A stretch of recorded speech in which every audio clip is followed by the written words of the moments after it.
We are here fighting Enel with our EBO version of the deck.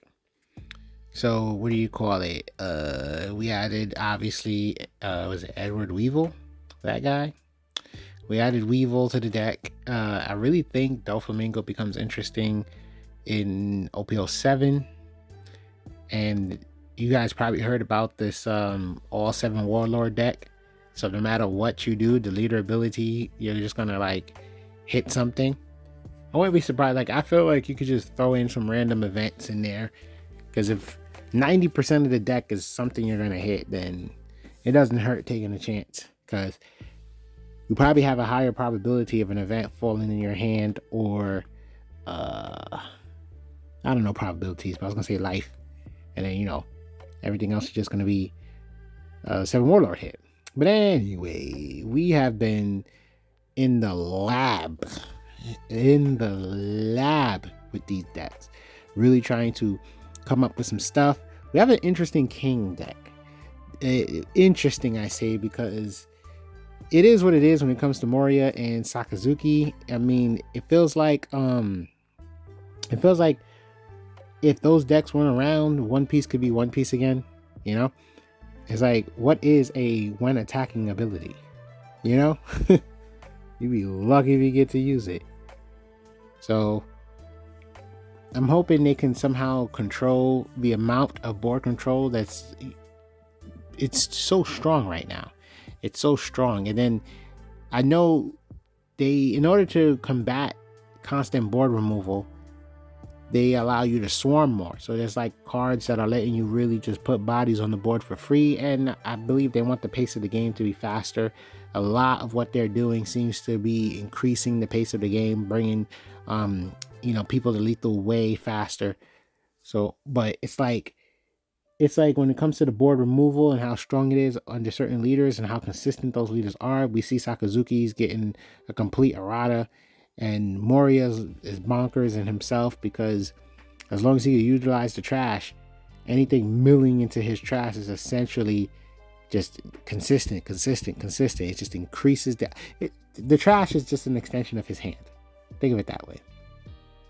So it's worse because you get to abuse the stuff over and over again as he swings with that 2K. We could protect it. Okay. We're going to drop a 2K because we want our Doflamingo blocker. We got a nice Mihawk there, and we are at 4 life. 7 Dawn.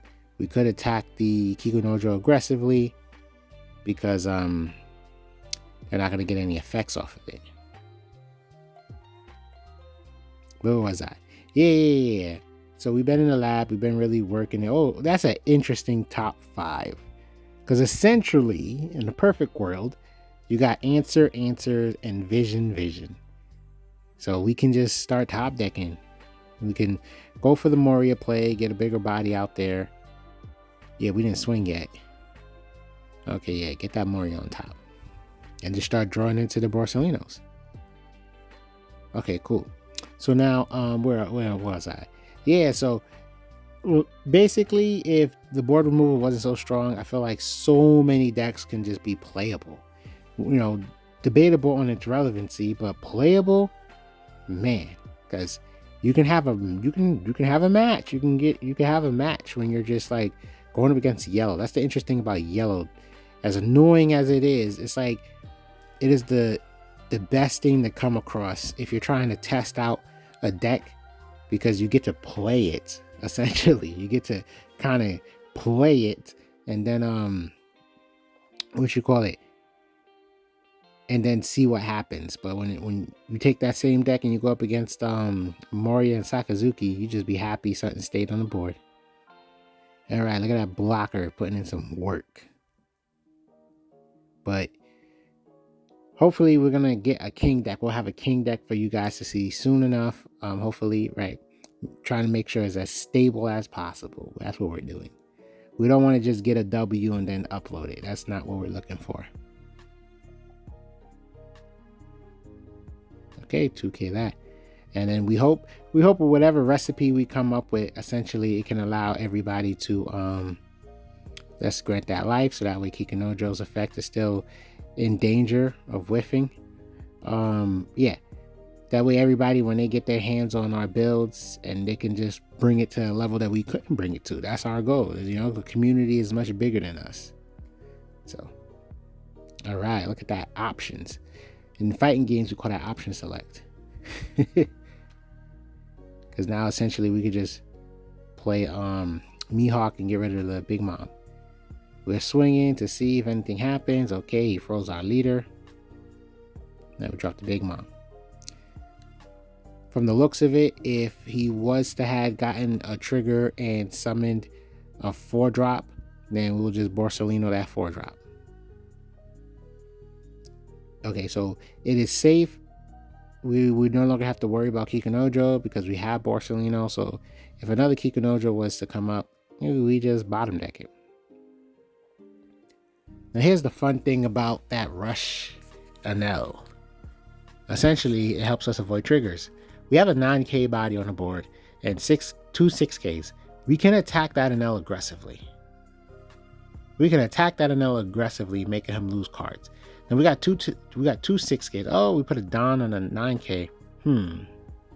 Okay, just to really force him to have to use his ability. I think that's what that is. Because I was thinking in my head, just a bunch of like 7k to encourage cards out of the hand. But okay, we just got it off the board, and he wasn't comfortable trashing a life. Because, yeah, that's how you can get around triggers. Let's get rid of that Enel. Bait them into using it, and then it's like, trash that life. Okay, what are we doing here? Since there's no targets on the board, essentially, we could just kind of go for it. Might even swing with blocker. Okay, we're counting our Dawn and we're playing it safe. I see what's happening. Develop a Weevil. Draw Perona.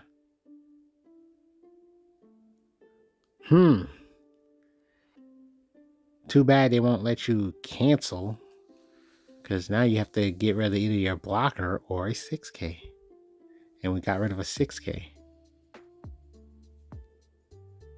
Well, the way our board is currently, that's not bad. We don't have to bottom deck it. Because we got answers for any trigger summons with the Borsalino. And essentially, we can just keep, we have more targets for our leader ability to just keep bringing out. I think Enel might be in a bad position. Oh, look at that life count. We popping the blocker? We popping the blocker. Okay, that's easy. Rather keep it than lose it.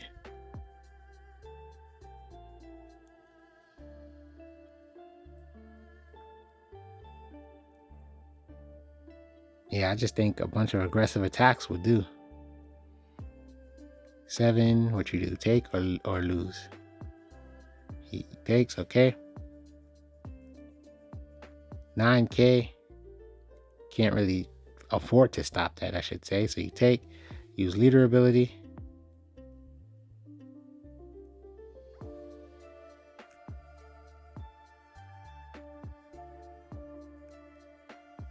We are in a really good position because we have 3 life.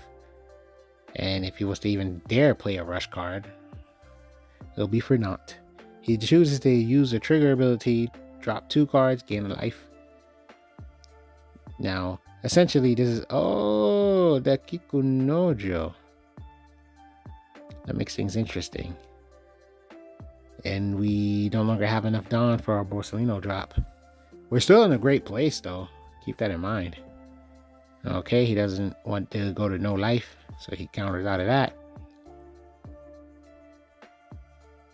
So develop, what's his name? Doflamingo blocker? Wait, you're looking at Perona. Wait a minute, what are you doing? What are you doing? This is crazy. A 9k swing at Perona, forcing him to take his last life. This puts him in a terrible situation.